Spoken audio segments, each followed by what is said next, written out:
Vamos a leer la Biblia, tengan la bondad, en carta del apóstol Pablo a los Filipenses, capítulo 1.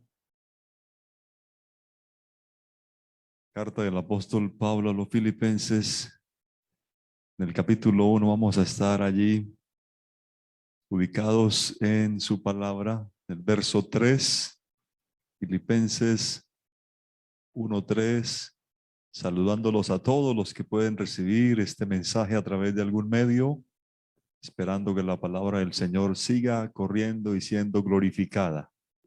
Filipenses 1:3 dice: doy gracias a mi Dios siempre que me acuerdo de vosotros, siempre en todas mis oraciones, rogando con gozo por todos vosotros, por vuestra comunión en el Evangelio, desde el primer día hasta ahora, estando persuadido de esto, que el que comenzó en vosotros la buena obra, la perfeccionará hasta el día de Jesucristo.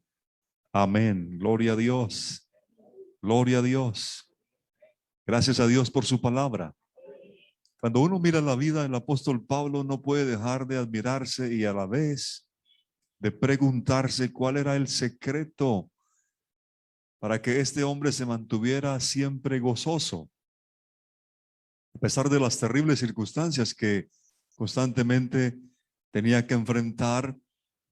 Y en las cartas que él escribió, especialmente en esta, él nos deja ver, nos permite ver algo de lo que había en su corazón al respecto y cómo nos puede servir también a nosotros que anhelamos vivir en el gozo del Señor continuamente. Porque ese es el deseo, ¿verdad? Vivir en el gozo del Señor continuamente. Las personas viven en una búsqueda constante de lo que es la felicidad. Todos buscan lo que es la felicidad y creen que la felicidad está ligada a lo que le pasa a ellos mismos o a lo que le pasa a su familia o a sus amigos, a lo que le pasa a sus inversiones, a lo que le pasa a su salud, a lo que le pasa a su trabajo, a lo que le pasa a sus sueños y planes. Es decir, que la gente piensa que la felicidad está ligada a las circunstancias de la vida. Y por eso algunas personas viven en esta loca carrera toda la vida buscando la felicidad, como algunos dicen. Pero cuando leemos la Biblia, cuando leemos especialmente la carta a los Filipenses, vemos que había un espíritu de verdadera felicidad, o mejor, de gozo en el corazón de este hombre. El gozo, usted sabe que es distinto a la felicidad. El gozo es más profundo. La felicidad depende de las circunstancias. Si las cosas andan bien, las gentes están felices, pero el gozo depende de las convicciones personales que uno tiene en Cristo. Son las convicciones que tú tienes en el Señor, que a pesar de que las cosas no sean las mejores, sin embargo, tienes la convicción de que en Cristo Jesús todas las cosas nos ayudan para bien. Y Pablo tenía muchas razones para sentirse de cualquier forma menos gozoso. Él está allí en una cárcel bajo arresto domiciliario. Hay guardias romanos que están siendo encadenados a él las 24 horas. Él está allí atado, confinado. Pablo no está escribiendo esta carta desde una cabaña en la playa donde lleva una vida fácil y tranquila. Él está pasando por momentos duros y difíciles. Pero ¿cuáles son los ingredientes para poder fortalecernos en el gozo del Señor? Y es bueno recordar, Pablo comienza a recordar lo que había sucedido y comienza a sentir agradecimiento. Ese es un primer ingrediente para disfrutar del gozo del Señor, ser agradecidos. Amén. Ser agradecidos con Dios. Creo que estamos mejor que muchas personas. Y no solo materialmente, hablo a nivel espiritual, porque tener a Cristo es tenerlo todo. Amén. Cada gente que usted ve en la calle, muchas personas que usted ve por allí, no tienen a Cristo, no tienen gozo, no tienen esperanza, no tienen salvación, pero nosotros lo tenemos a Él y en Él estamos completos. Gloria a Dios. Entonces Pablo comienza a hacerlo un ejercicio que se llama de la memoria selectiva. A ver si podemos entender que normalmente nosotros practicamos esto de la memoria selectiva porque constantemente lo estamos realizando. Somos selectivos para algunas cosas, pero en este caso es seleccionar solo aquello que nos hace estar agradecidos por lo bueno que hacen las personas, por lo bueno que son y no por lo contrario. La persona que se enfoca en las faltas, usted sabe que hay personas que viven como cazando, ¿no? Andan como con un registro de cuántas faltas se cometen, cuántos errores comete el otro, cuántos fallos ha cometido. Y las personas que se enfocan en las faltas, en los errores, en las debilidades de otros, son personas que no son felices, que no gozan de la vida, porque viven a toda hora, ¿cómo? Pendientes, en vez de disfrutar y ser agradecido por lo que Dios le da. Esa persona que se enfoca en las faltas, en los errores, en las situaciones de otros, realmente es una persona carnal y está controlada por un espíritu de resentimiento y de crítica. Pero Pablo dijo, no me voy a dejar gobernar por ese espíritu de crítica, no voy a andar colocando mis ojos solo en las debilidades de los otros para amargarme o para resentirme, sino que él decidió ver lo bueno que había en otras personas también. Doy gracias a mi Dios siempre que me acuerdo de vosotros. Le dice a los hermanos allí en Filipo, doy gracias a mi Dios siempre que me acuerdo de vosotros. ¿Sería que en la iglesia de Filipos no había situaciones, problemas? ¿Sería que en la iglesia de Filipos no había diferencias entre los hermanos, cosas que suceden en las iglesias normalmente? Claro que sí, era una iglesia a la que había que admirarle mucho, pero seguramente que había cosas que le causaban dolor al corazón de Pablo, pero él decidió mejor recordar aquellas cosas que le causaban gratitud. Es mejor recordar eso. Un ingrediente clave para tener un espíritu gozoso es limitar nuestra memoria a lo que produce agradecimiento a Dios. Todos tenemos razones para estar tristes. Todos tenemos razones para amargarnos. Si usted comienza a buscarle faltas a todo, lo va a encontrar, ¿verdad? Si usted comienza a buscar debilidades en todo, las va a encontrar. Esta persona es así, esta persona no cumple esto, aquella es así, el otro es así, este predicador es así. Todos, si usted se pone en ese plan, se va a amargar, se va a resentir. Pero ¿por qué no buscar mejor cosas que me hagan decirle gracias a Dios por esa persona, por ese hermano, por esa hermana, por ese predicador? Eso le llena de gozo. Es más, dicen que los agradecidos son más saludables. ¿Dónde están los agradecidos? Colóquese la vacuna del agradecimiento. Amén. Colóquese la vacuna de ser agradecido, de no dejarse contaminar por ese virus, de andar buscando faltas y errores y hacer juicios de pronto a veces inapropiados. Pablo podría haber sentido gran dolor al recordar. ¿Usted recuerda cómo comenzó la iglesia en Filipos? ¿Recuerda cuando recibieron a Pablo con los brazos abiertos y lo llevaron a un hotel 5 estrellas? ¿Sí? Y que le dieron a comer pavo relleno y todos se convirtieron y lo felicitaron y luego le dijeron, Pablo, bienvenido por aquí, mire, le entregamos las llaves de la ciudad cuando quiera venir. ¿Cómo comenzó la iglesia en Filipo? Las experiencias que él tuvo. Para llegar no había sinagoga donde ir a predicar, tocaba ir por allá a la orilla de un río a buscar a ver unas mujeres que estaban allí orando para hablarles, y luego un demonio en una muchacha que les quería molestar ahí la obra misionera. Y para finalizar, entonces los toman, los golpean, los maltratan, los meten en una cárcel y están allí siendo maltratados, siendo humillados. Había suficientes razones para él amargarse, para él llenarse de resentimiento, pero en vez de eso, él comenzó a recordar cosas que le producían agradecimiento a Dios. Gloria a Dios. ¿Será que hay cosas que Dios ha hecho en nosotros, en nuestra vida, en otras personas por las cuales podemos decir gracias a Dios por eso?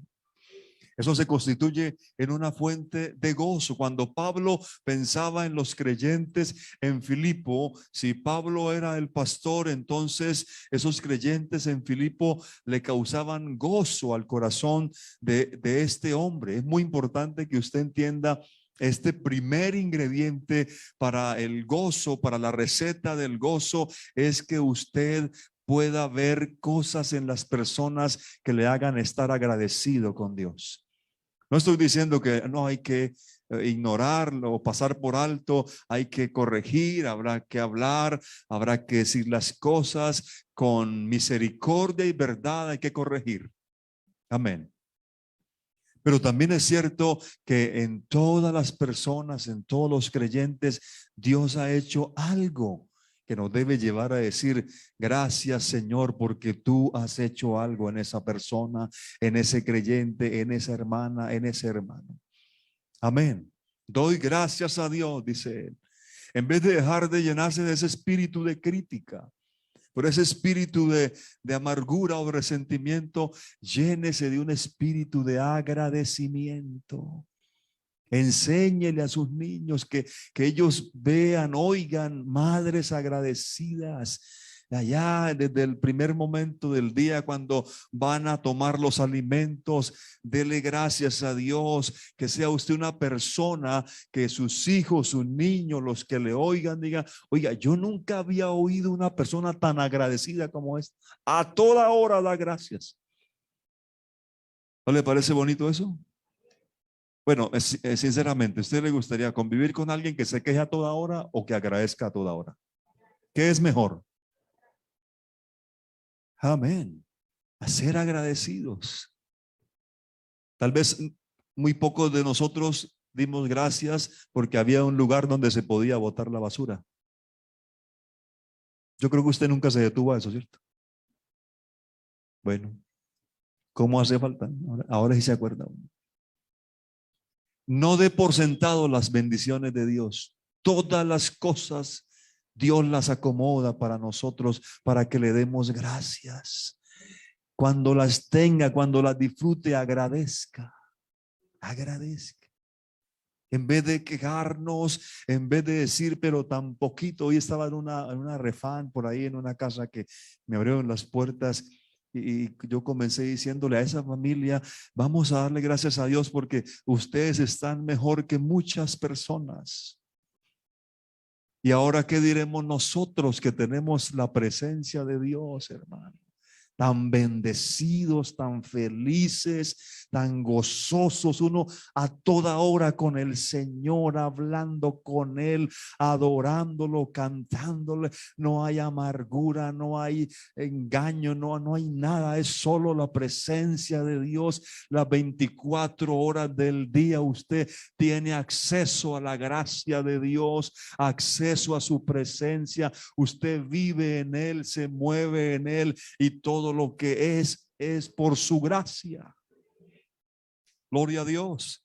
Entonces sea más agradecido. Comience el día agradeciéndole. No pida tanto. Deje de pedir tanto y agradezca más. Quién sabe si agradeciendo puede recibir. Otro ingrediente que veo aquí en esta introducción de la carta de Pablo es que ore por la gente, interceda por ellos. Ore por la gente. Hay gente que necesita su oración. Dice aquí, siempre en todas mis oraciones rogando con gozo por todos vosotros. Cuando usted analiza las oraciones del apóstol, raramente va a encontrar que él oraba por cosas. Él oraba era por las personas. Él no oraba por cosas. Difícilmente. Muchas de nuestras oraciones, a veces sería bueno como calibrarlas con las oraciones apostólicas que aparecen allí. Él oraba por las personas. Esas oraciones que él siempre estaba haciendo era por los demás. A veces usted encuentra un listado de personas que él mencionaba. Ahora en su lista, ¿usted por quién es que más ora? Oh, si es por mí, gloria a Dios. Pero en la lista de muchas oraciones de los creyentes aparece él mismo, ¿sí? Esa, esa manifestación de orar por otros es una buena forma de vencer el egoísmo y el egocentrismo. Cuando tú oras por otras personas, incluso antes que por ti mismo. Existen creyentes que solo oran por sí mismos, por los suyos, por sus cosas, por todo lo que tienen, y todo gira en torno a ellos. Pero una forma de hallar gozo, estoy enfatizando en el gozo porque de eso trata la carta de los Filipenses. Una forma de hallar gozo en la vida en Cristo es orar por otros. Hay un gozo, es como cuando usted comparte el evangelio. ¿No le ha sucedido el gozo que significa después de que uno le habla a alguien de Cristo? Cuando tú le puedes hablar a alguien de Cristo, eso es un gozo incomparable. Uno le da una dicha, una alegría. Pude hablarle 40 años sin hablarle a nadie y le hablé un alma. Eso es un gozo indescriptible. El gozo de orar por otros, interceder por otros. Yo le voy a hacer un reto, ahora que están de moda esos retos. Durante un tiempo, no sé, usted dice una semana, qué sé yo, usted escoge el tiempo, olvídese de pedir por usted y comience a pedir por otros. Olvídese de sus peticiones y clame a Dios por las peticiones de otros. Haga el ejercicio. Busque una libretica o en su agenda electrónica. Pregúntele a alguien, me gustaría orar por alguna petición. ¿Cuál tiene? Uy, eso es un regalo maravilloso. Y usted anota, deme su petición y apunte y comience a experimentarlo. Y comience a orar por esas personas y por esas peticiones como si fuera por usted mismo, como si fuera por sus propias peticiones, y me cuenta a ver si después de algún tiempo que usted se dedicó a orar por ello, Dios también le ha respondido a usted. Porque así es Dios. Tal vez usted no puede ser generoso con otros en dinero o en especie. No tiene dinero, no tiene especie, pero usted puede ser generoso en oración. Usted puede ser generoso con otros en oración. Usted puede invertir mucha oración en las personas y Dios va a ser generoso en responder. Porque si hay algo que a Dios le agrada, y creo que aquí radica, es uno de los secretos del apóstol del gozo, es que él se le pasaba orando por todos los demás. Muy pocas veces encuentro que él oraba por sí mismo. Seguramente que lo hacía, pero siempre estaba orando por aquello y por aquella iglesia y por aquel hermano y por aquella hermana y aquella situación. Es una fuente de gozo cuando podemos interceder por otros. Hay gente que no tiene a nadie que ore por ellos, pero nosotros tenemos la posibilidad de ser generosos en oración. Gloria a Dios. En tercer lugar, para que ese gozo se dé en nuestra vida, debemos participar activamente de la comunión en la iglesia. Dice el apóstol ahí donde leímos, por vuestra comunión en el evangelio desde el primer día hasta ahora. Es decir, que esta gente en Filipos de verdad se comprometió con el Señor desde el primer día. O sea, esa gente se convirtió de corazón. Cuando oyeron, ellos inmediatamente se comprometieron con Dios, con la iglesia, con el evangelio. Es muy lindo cuando Dios hace una obra en alguien así, desde el primer día, que lo convence y esa persona queda convencida y comprometida también. La palabra comunión que se resalta así, aquí tal vez la hemos oído, se traduce koinonia o koinonía, algunos le colocan la tilde, que significa comunión verdadera. Es sentir que la iglesia es la verdadera familia de Dios, que aquí todos contamos, que aquí todos somos necesarios, que todos nos hacemos falta, que tú eres parte del proyecto de Dios en esta tierra. Amén, gloria a Dios. ¿Ustedes han oído hablar de los creyentes mochileros? ¿No? Pero primero definamos qué es un mochilero. ¿Cómo? Por la autopista, ¿sí? Una persona con una mochila, ¿está cierto? Ahí, siendo el de hoy. Pues yo estaba oyendo por ahí a los creyentes mochileros, que van así, que no tienen participación activa en la comunión de la iglesia. Porque el mochilero lo primero que hace es para un carro, yo voy en tu carro, el carro es tuyo, tú pagas los peajes, tú pagas las reparaciones si hay que hacerlas, tú pagas los mantenimientos, tú pagas la gasolina y yo viajo contigo. Pero si en algún momento sucede un accidente, yo no me hago responsable. Y así sucede con muchos que hoy son creyentes no comprometidos, que asisten regularmente, pero no se identifican con la misión de la iglesia, no se identifican con lo que es la obra del Señor en esta tierra. No se compenetran de verdad ahora que estamos reactivando toda esta misión evangelística y anhelamos que ojalá en todas las casas se abriera una refán y que nos movilizáramos, pero estos creyentes que tienen esta característica, entonces van ahí, están como a la defensiva, a la distancia. Difícilmente aportan su economía para la obra del Señor. No, yo solamente viajo con ustedes si las cosas me satisfacen, entonces yo voy, y si no me satisfacen, pues de pronto critico, señalo, o me voy a otro lugar y así seguiré mi viaje.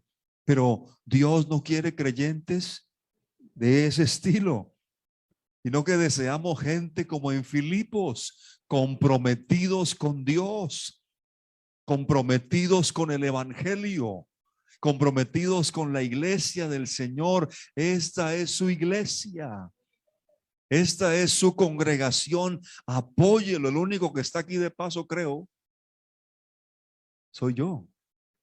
El día menos pensado me dicen, amigo querido, te mandamos a otra parte, pero usted está aquí.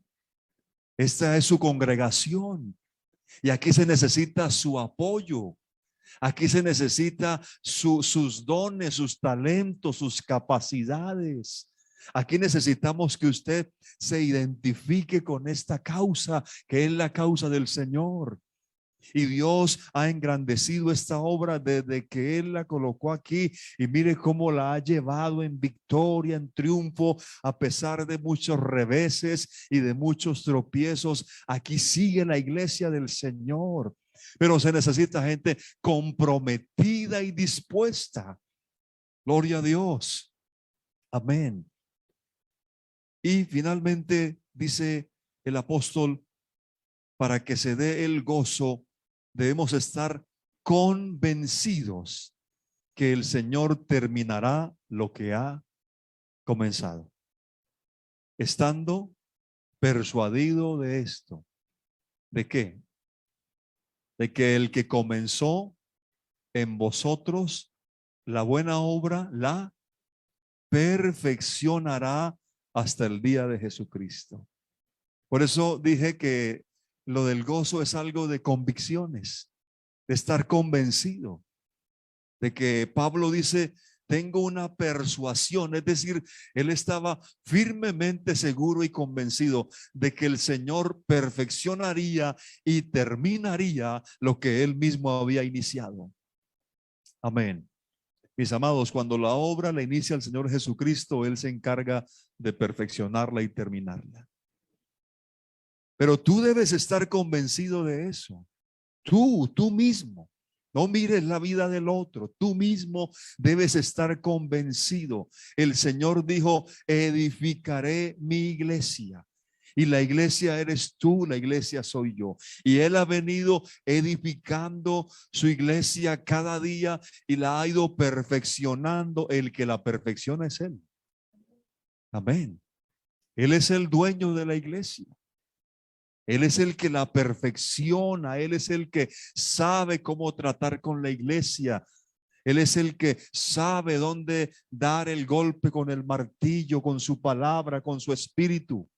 Pero tú debes estar persuadido, convencido. Dice aquí, el Señor no te llamó para hacer experimentos. El Señor no te llamó para dejarte a mitad de camino. Él inició, Él perfecciona y Él mismo termina su obra. Debemos tener esa convicción de que Él sigue trabajando en nosotros. Esa obra que Él hace a veces es extraña y silenciosa.